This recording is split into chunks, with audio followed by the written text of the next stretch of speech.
जय हिंद दोस्तों। RP target education के यूट्यूब चैनल में आप सभी का स्वागत है। दोस्तों, आज हम लोग देखेंगे भारतीय इतिहास के अंतर्गत भारतीय राष्ट्रीय कांग्रेस के महत्वपूर्ण सत्र यानी अधिवेशन। दोस्तों, 1885 से लेकर के 1947 के अंतर्गत भारतीय राष्ट्रीय कांग्रेस का गठन होता है। उसके बाद इस कांग्रेस के थ्रू 1947 में भारत को आज़ाद कराया जाता है। इस क्रम में बहुत सारे घटना घटते हैं, बहुत सारे अधिवेशन होते हैं। इन्हीं सारे अधिवेशनों को बहुत कम समय में हम लोग रिवीजन के तौर पर करेंगे। आपने पढ़ाई किया ही होगा, नहीं भी किए हैं तो इस वीडियो को बहुत छोटे टाइम में, बहुत कम समय में ये सारे पॉइंट आपको कवर हो जाएगा, जो आपका होगा 85 से 47 के बीच में, यानी भारत अंग्रेज के गुलाम था, उसके बाद से आज़ाद हुआ। इन सारे बीचों में अगर देखा जाए तो भारतीय राष्ट्रीय कांग्रेस की स्थापना होती है। ठीक है, सबसे पहले क्या होता है कि भारतीय राष्ट्रीय कांग्रेस की स्थापना होती है। ये स्थापना कब होती है? तो ये आपका स्थापना 28 दिसंबर 1885 को मुंबई के गोकुलदास तेजपाल संस्कृत महाविद्यालय में हुई थी। और इसमें जो पहली बार जो स्थापना हुई और जो बैठक हुआ उसमें 72 प्रतिनिधि ने भाग लिया था। ठीक है, इसमें पॉइंट दोस्तों अगर देखेंगे तो इसमें 2-3 पॉइंट हो जाता है। पहले तो पॉइंट ये हो जाता है कि भारतीय राष्ट्रीय कांग्रेस की स्थापना में कितने प्रतिनिधि भाग लिए, तो ये 72 लोग भाग लिए थे। कब हुआ? 28 दिसंबर 1885 को हुआ। कहाँ हुआ? तो मुंबई के गोकुलदास तेजपाल संस्कृत महाविद्यालय में हुआ। ये पॉइंट यहाँ से 3 पॉइंट आपके, ये तीनों पॉइंट लगभग एग्जाम व्यू से महत्वपूर्ण है। नेक्स्ट पॉइंट है दोस्तों, भारतीय राष्ट्रीय संघ यानी जो भारतीय राष्ट्रीय कांग्रेस हम लोग बोल रहे हैं, इसका पहला नाम क्या था? तो शुरू में इसको भारतीय राष्ट्रीय संघ के नाम से शुरू किया गया, लेकिन इसका प्रारंभिक नाम था भारतीय राष्ट्रीय संघ। लेकिन बाद में दादा भाई नौरोजी के सुझाव पर इसका नाम भारतीय राष्ट्रीय कांग्रेस कर दिया गया। दोस्तों, संघ को हटा करके संघ के जगह पर कांग्रेस शब्द का जो नामकरण का सुझाव था वो दादा भाई नौरोजी का था, और उसी समय से ये भारतीय राष्ट्रीय कांग्रेस हो गया। नेक्स्ट पॉइंट हम लोग देखेंगे, भारतीय राष्ट्रीय कांग्रेस के प्रथम अध्यक्ष। दोस्तों, ये पूछ सकता है भारतीय राष्ट्रीय कांग्रेस के प्रथम अध्यक्ष कौन थे? तो इनको WC बनर्जी कहते हैं, यानी व्योमेश चंद्र बनर्जी। भारतीय राष्ट्रीय कांग्रेस के सचिव कौन थे? दोस्तों, भारतीय राष्ट्रीय कांग्रेस की जब स्थापना होती है तो उसके अध्यक्ष बनते हैं व्योमेश चंद्र बनर्जी, और उसके सचिव होते हैं A.O. ह्यूम, और वायस राय दोस्तों लॉर्ड डफरिन होते हैं। ये सारे पॉइंट बहुत महत्वपूर्ण होते हैं। इसकी स्थापना में A.O. ह्यूम, एक सेवानिवृत्त ब्रिटिश अधिकारी, दादा भाई नौरोजी और दिनसा वाचा ने अहम भूमिका निभाई। इसके अंतर्गत दोस्तों कुछ पॉइंट है, ठीक है, कुछ पॉइंट को हम इस तरीके से इंगित किए हैं। ठीक है, अब इसके अंतर्गत जब स्थापना हुई तो उसमें कुछ पॉइंट है, उसको हम लोग देख लेते हैं। एक सेवानिवृत्त ब्रिटिश अधिकारी A.O. ह्यूम ने विभिन्न क्षेत्रों के भारतीयों को एक साथ लाने में भूमिका निभाई। यानी जो भारतीय राष्ट्रीय कांग्रेस की स्थापना क्यों की गई, तो A.O. ह्यूम को लगा कि भारतीयों को एक साथ लाना चाहिए, क्योंकि यहाँ पर जो अंग्रेज हैं या इस तरह जो है वो ज़्यादा अत्याचार हो रहा है, या इसको देखते हुए A.O. ह्यूम ने अपना भारतीयों को एक साथ लाने के लिए ये आपका जो कांग्रेस की स्थापना की। भारतीय राष्ट्रीय कांग्रेस का गठन राष्ट्र निर्माण की प्रक्रिया को बढ़ावा देने की दिशा में एक प्रयास था। यानी जो राष्ट्र का निर्माण है उसको बढ़ावा देने के लिए भारतीय राष्ट्रीय कांग्रेस का गठन किया गया।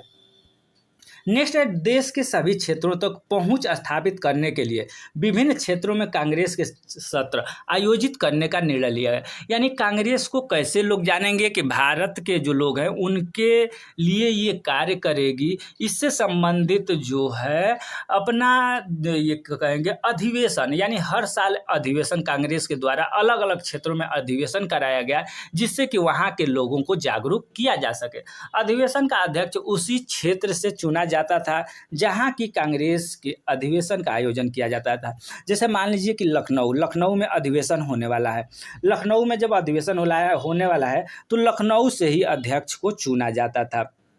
अब दोस्तों देखेंगे यहाँ से शुरू होता है विभिन्न अधिवेशन, यानी पहला अधिवेशन दोस्तों, पहला, दूसरा, तीसरा और चौथा जो ये अधिवेशन है ये बहुत महत्वपूर्ण होता है और इसमें से केवल ये पूछा जाता है कि अध्यक्ष कौन है, मुस्लिम अध्यक्ष, अंग्रेज अध्यक्ष, हिंदी अध्यक्ष, इस तरीके से प्रश्न पूछे जाते हैं। तो इसमें देखेंगे कि पहला अधिवेशन कहाँ हुआ, 1885 में बॉम्बे में आयोजित किया गया और इसके अध्यक्ष दोस्तों WC बनर्जी थे। नेक्स्ट अधिवेशन यानी कहाँ हुआ दूसरा अधिवेशन, तो ये 1886 में कलकत्ता में आयोजित किया गया और इसके अध्यक्ष आपका दादा भाई नौरोजी थे। नेक्स्ट दोस्तों तीसरा अधिवेशन 1887 में मद्रास में आयोजित किया गया और इसके अध्यक्ष सैयद बदरुद्दीन तैयब जी थे। यहाँ पर एक प्रश्न बन जाता है, यहाँ पर प्रथम मुस्लिम अध्यक्ष दोस्तों, प्रथम मुस्लिम अध्यक्ष कौन थे, तो ये आपका सैयद बदरुद्दीन तैयब जी थे और ये तीसरा अधिवेशन मद्रास में जो हुआ था उसी की अध्यक्षता किए थे। नेक्स्ट चौथा अधिवेशन दोस्तों, चौथा अधिवेशन में अगर देखेंगे तो 1888 में इलाहाबाद में हुआ था और इसके अध्यक्ष जॉर्ज यूले थे और ये आपका पहला अंग्रेजी अध्यक्ष थे। ठीक है, मुस्लिम अध्यक्ष देख लिए तीसरा अधिवेशन में, और चौथा अधिवेशन में आपका मुस्लिम अध्यक्ष जॉर्ज यूले थे और मुस्लिम अध्यक्ष कौन थे दोस्तों, तो बदरुद्दीन तैयब जी। अब यहाँ पर 1896 में दोस्तों, 1896 में अधिवेशन एक होता है और वो होता है कलकत्ता में, जिसके अध्यक्ष होते हैं रहीमतुल्लाह सयानी।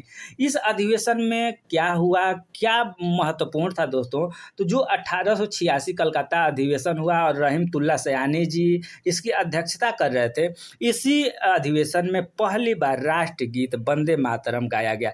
इसीलिए ये जो अधिवेशन है दोस्तों ये महत्वपूर्ण हो जाता है। आप याद रखिएगा कि कलकत्ता के अधिवेशन जिसका अध्यक्षता रहीमतुल्लाह सयानी कर रहे थे, उसी में रविन्द्रनाथ टैगोर द्वारा पहली बार वंदे मातरम गीत गाया गया 1896। आप लोग याद रखिएगा 1896 रहीमतुल्लाह सयानी रविन्द्रनाथ टैगोर द्वारा वंदे मातरम गीत गाया गया।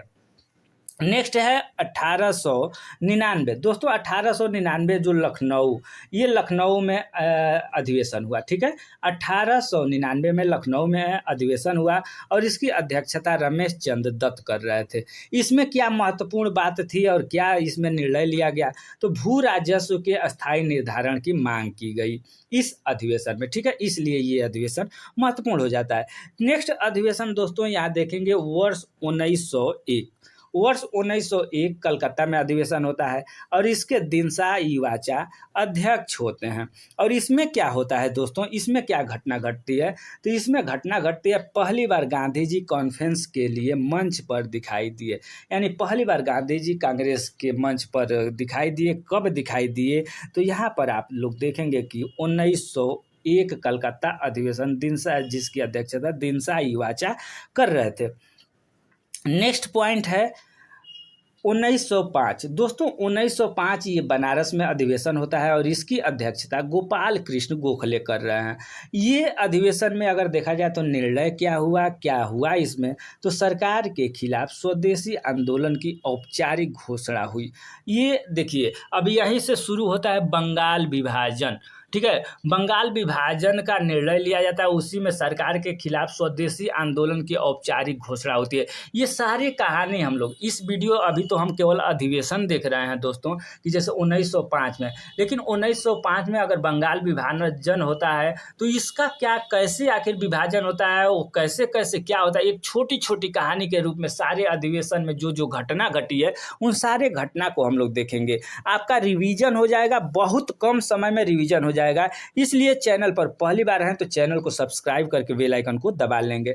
जैसे देखिए 1906 में जो कलकत्ता में अधिवेशन हुआ और इसके अध्यक्ष दादा भाई नौरोजी थे, लेकिन इसमें भी कोई ना कोई निर्णय तो जरूर लिया गया होगा जब अधिवेशन हुआ था। तो इसमें 4 प्रस्तावों को अपनाया गया। ठीक है, इस अधिवेशन में 4 प्रस्ताव रखे गए अपनाए गए। पहला स्वराज यानी स्व सरकार, अपना सरकार, बहिष्कार आंदोलन और स्वदेशी और राष्ट्रीय शिक्षा। ये प्रश्न पूछ दिया जाता है दोस्तों कि 4 प्रस्ताव बंगाल विभाजन के बाद जब निर्णय होता है, बंगाल विभाजन करने का जो घोषणा होता है, उसके बाद ये देखेंगे तो ये चीज़ अपनाया गया, 4 प्रस्ताव अपनाए गए। अध्यक्षता कौन कर रहा था? तो ये अध्यक्षता दादा भाई नौरोजी कर रहे थे। ठीक है, ये भी कहानी हम लोग जब बंगाल विभाजन पढ़ेंगे तो वहाँ पर ये सारी कहानी एक छोटी सी वीडियो के माध्यम से हम लोग देख लेंगे, लेकिन आप लोग याद रखेंगे। अब देखिए 1907 में सूरत अधिवेशन हुआ और रास बिहारी घोष इसके अध्यक्षता करते थे। इसमें क्या हुआ इस 1907 सूरत अधिवेशन में दोस्तों, तो इसमें होता है क्या कि कांग्रेस का विभाजन हो जाता है। अब वो पूछ देगा कि कांग्रेस का विभाजन कब हुआ, तो दोस्तों 1907 सूरत अधिवेशन में कांग्रेस का विभाजन हुआ और इसमें नरम पंथी और गरम पंथी 2 दल में कांग्रेस बट गया। ठीक है, ये याद रखेंगे। 1906 में आपका बंगाल विभाजन, 1905 में बंगाल विभाजन की घोषणा और ये होता है। उसके बाद 6 में आप लोगों ने देखा 4 प्रस्ताव पास हुआ। 7 में सूरत अधिवेशन में आपका कांग्रेस का विभाजन हो गया और सत्र का स्थगित होना ये अपना पाया गया। नेक्स्ट 1910 में दोस्तों, 1910 में देखेंगे तो अध्यक्ष सर विलियम बेडरवन थे। 1910 इलाहाबाद में अधिवेशन होता है और सर विलियम बेडरवन ये यहाँ के अध्यक्ष होते हैं। और इसमें क्या निर्णय होता है दोस्तों 1910 वाला अधिवेशन में, तो ये 1910 में देखेंगे कि M.A. जिन्ना ने 1909 के अधिनियम द्वारा शुरू की गई पृथक निर्वाचन प्रणाली की निंदा की। दोस्तों पृथक निर्वाचन यानी अलग अलग निर्वाचन की मांग, जैसे मान लीजिए कि जो मुस्लिम थे उनको अलग निर्वाचन का मांग, और इस तरीके से जो भी कहानी है उस कहानी को बाद में हम लोग देखेंगे क्योंकि वीडियो लंबी हो जाएगी। अभी केवल हम ये देख रहे हैं कि जो अधिवेशन हुए हैं उस अधिवेशन में कौन कौन सी घटना घटी है। नेक्स्ट है 1911। दोस्तों 1911 में कलकत्ता अधिवेशन होता है और इसके अध्यक्ष B.N. धर थे। इस 1911 कलकत्ता अधिवेशन में कांग्रेस अधिवेशन में पहली बार, जो भी पहली बार आता है दोस्तों उसको आप लोग ध्यान दीजिएगा क्योंकि यही प्रश्न पूछा जाता है कि पहली बार मुस्लिम अध्यक्ष, पहली बार यूरोपीय अध्यक्ष, पहली बार जनगण मन अधिनायक गाया गया, पहली बार वंदे मातरम गाया गया। तो ये किस किस अधिवेशन में ये चीज़ होता है। अब देखिए यहाँ पर राष्ट्र जनगण मन गाया गया पहली बार, तो कहाँ गाया गया, तो ये 1911 कलकत्ता अधिवेशन में गाया गया और यहाँ पर B.N. धर अध्यक्ष थे। नेक्स्ट है 1915। दोस्तों 1915 बॉम्बे अधिवेशन, सर M.P. सिन्हा। इसमें क्या होता है 1915 जो अधिवेशन होता है उसमें चरमपंथी समूह के, चरमपंथी यहाँ पर नरमपंथी होगा दोस्तों, नरमपंथी समूह के प्रतिनिधियों को स्वीकार करने के लिए कांग्रेस ने संविधान में बदलाव किया। ठीक है, इस अधिवेशन में 1915 में, जैसे आप लोगों को पता है कि नरमपंथी गरमपंथी 2 समूह में कांग्रेस बट गया था, तो इसमें क्या किया गया 1915 में बॉम्बे अधिवेशन हुआ था, सर M.S.P. सिन्हा जो अध्यक्ष थे, उसमें क्या किया कि नरमपंथी के जो समूह के प्रतिनिधि थे उनको स्वीकार कर लिया गया। अब क्या घटना घटी है इसको नेक्स्ट वीडियो में हम लोग देखेंगे, एक एक टॉपिक को देखेंगे। वर्ष 1916 में अगर देखेंगे तो लखनऊ में ये आपका अधिवेशन हुआ और इसके अध्यक्ष A.C. मजूमदार थे। इसमें क्या घटना घटी है 1916 लखनऊ में, तो कांग्रेस के 2 गुटों नरमपंथी और अतिवादियों के बीच एकता, यानी जो नरमपंथी थे और अतिवादी थे, गरमपंथी थे, उनको एक कर लिया गया है। ठीक है 16 में। नेक्स्ट पॉइंट देखेंगे, कांग्रेस और मुस्लिम लीग के बीच राजनीतिक सहमति बनाने के लिए लखनऊ पैक्ट पर हस्ताक्षर, यानी लखनऊ पैक्ट पर हस्ताक्षर भी इसी के अंतर्गत होता है।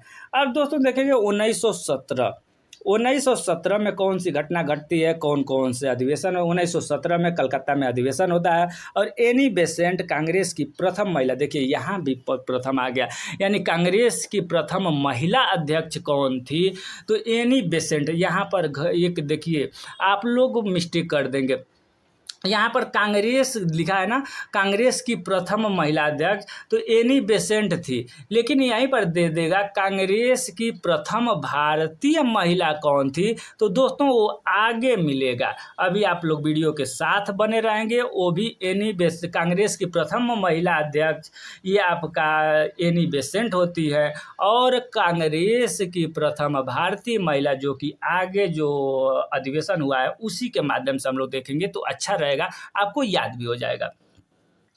नेक्स्ट है 1918 में विशेष अधिवेशन बुलाया जाता है। विशेष अधिवेशन का मतलब विशेष हो गया, ठीक है। जैसे मान लीजिए कि बीच में ये तो एक साल पर एक बार अधिवेशन होता ही था, लेकिन बीच में कोई ऐसा घटना घट गई या कुछ ज़रूरत हुआ तो बीच में भी अधिवेशन बुला लिया जाता था, ठीक है। तो ये आपका विशेष अधिवेशन के नाम से दे दिया जाता है। तो 1918 में एक विशेष अधिवेशन बुलाया गया, ये आपका बॉम्बे में बुलाया गया, और सैयद हसन इमाम इसकी अध्यक्षता कर रहे थे। और इस विशेष अधिवेशन में दोस्तों देखेंगे तो क्या हुआ, तो इस सत्र को विवादास्पद मॉन्टेग्यू चेम्सफोर्ड सुधार योजना के संबंध में बुलाया गया था, ठीक है। विशेष अधिवेशन ये मॉन्टेग्यू चेम्सफोर्ड सुधार योजना के अंतर्गत बुलाया गया था। अब ये मॉन्टेग्यू चेम्सफोर्ड सुधार योजना क्या है, इसको एक वीडियो में, छोटी सी वीडियो में हम लोग देखेंगे। दोस्तों ये वीडियो अगर आपको थोड़ा सा भी अगर लग रहा है कि इस वीडियो से आपको थोड़ा लाभ होगा या वीडियो अच्छी है, तो वीडियो को कम से कम लाइक कर देंगे, जिससे हम भी मोटिवेट होंगे। और आप लोगों के लिए जो ये आप देख रहे हैं अधिवेशन, इस पर छोटी छोटी वीडियो लाएंगे। आप लोग तो जैसे बहुत लंबे लंबे वीडियो, बहुत सारे क्लास आप कहीं ना कहीं से कर रहे होंगे, लेकिन ये आपका रिवीजन हो जाएगा। दोस्तों आपने क्लास वहाँ किया है, पढ़ा है, लेकिन ये कम टाइम में बढ़िया से आपका एक जगह पर रिवीजन हो जाएगा। बड़े लेवल पर बहुत सारे चीज़ बताए जाते हैं, जिसमें से कुछ याद रहता है, कुछ भूल जाता है। यहाँ एक छोटा सा है, लेकिन प्रयास बहुत अच्छा है, आप खुद इस चीज़ को बताएंगे। नेक्स्ट है जैसे 1819, दोस्तों 1919 में जो अमृतसर में अधिवेशन हुआ, उसमें मोतीलाल नेहरू थे। इसमें क्या होता है दोस्तों, तो कांग्रेस ने खिलाफत आंदोलन को समर्थन दिया।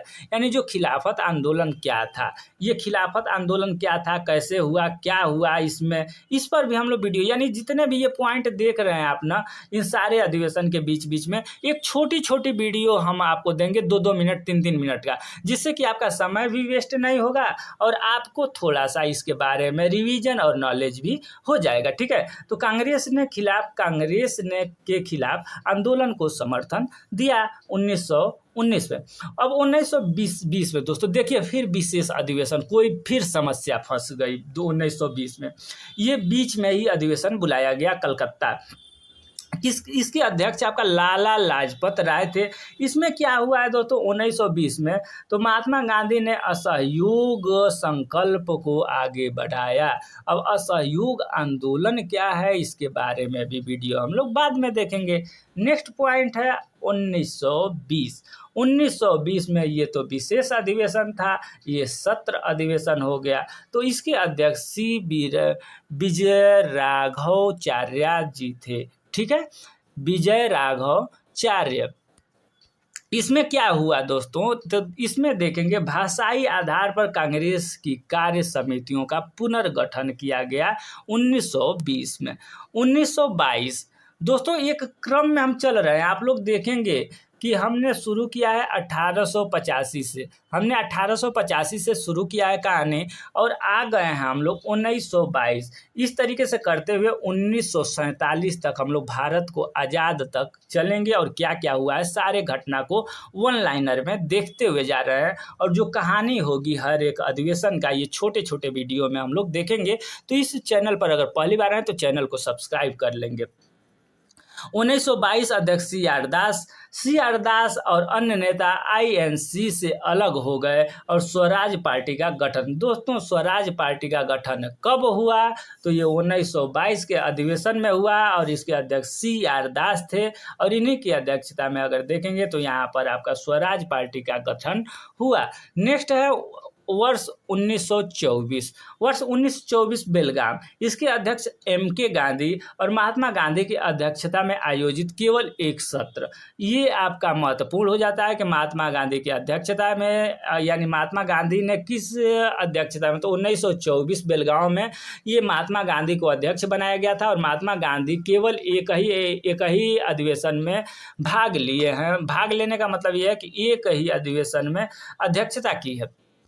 नेक्स्ट है दोस्तों 1925। देखिए यहाँ पर आ गया मोस्ट इम्पोर्टेंट क्वेश्चन 1925। 1917 में हम लोग देखे थे ऊपर, अभी हम लोग देखे हैं प्रथम कांग्रेस की महिला अध्यक्ष एनी बेसेंट, और यहाँ पर आपका 1925 में हो जाता है दोस्तों, कानपुर में यह अधिवेशन होता है और इसकी देखेंगे सरोजिनी नायडू हैं प्रथम भारतीय महिला अध्यक्ष, यानी कांग्रेस की प्रथम भारतीय महिला अध्यक्ष कौन होती है, तो ये सरोजिनी नायडू होती है। और इसका देखा जाए तो कहाँ पर अधिवेशन ये किया गया, तो 1925 कानपुर में यह अधिवेशन हुआ था।